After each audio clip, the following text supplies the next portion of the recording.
Thank you, Sir George. It's a pleasure to serve under your chairmanship. When I've approached this issue previously, I've preferred to listen rather than to speak, and to learn rather than to lecture. And I want my action to be founded in evidence and driven by compassion, whilst underwritten by an unshakable belief that trans rights are human rights. And as a socialist, it's always been my goal to represent the underrepresented and to strengthen the rights of minorities and to make our country as easy to live in for the vulnerable as it is for the privileged. Sadly, it's a fact, not an opinion, that our country isn't currently a welcoming place for trans and non-binary people. Yes, it's better than some places, but better isn't enough.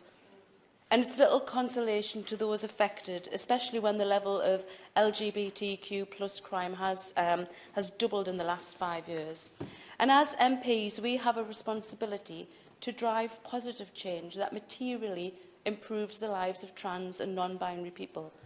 And it's obvious that the Gender Recognition Act is in urgent need of reform. The process for changing gender is too complex, too bureaucratic and too mentally damaging to those who must endure it. Many people wait for over 5 years for initial appointment at a gender identity service, while also attempting to navigate the many hurdles in the way of legal recognition of their gender. The existing system simply isn't fit for purpose, and the need for overarching reform is clear. This reform must begin with the introduction of self-identification, and it's a damning indictment that this government's record on trans rights is that they've refused to deliver on some of their promises.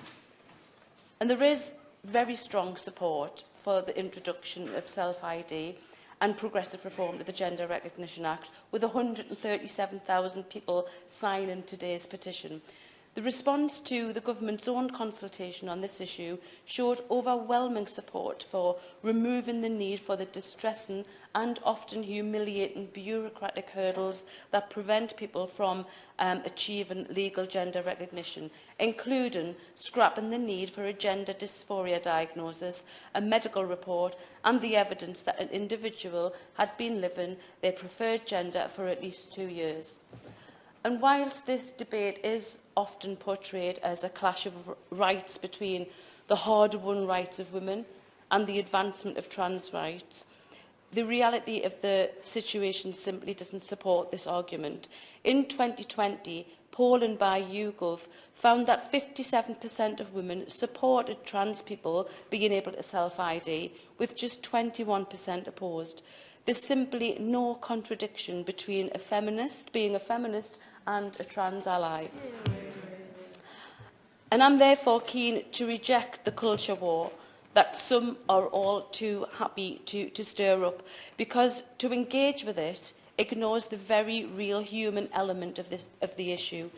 Trans people are not a political football. They do not want to be the defining cultural issue of our times, and they're tired of their very right to exist being debated. They simply want to live their lives without barriers, discrimination or abuse. Is that really too much to ask?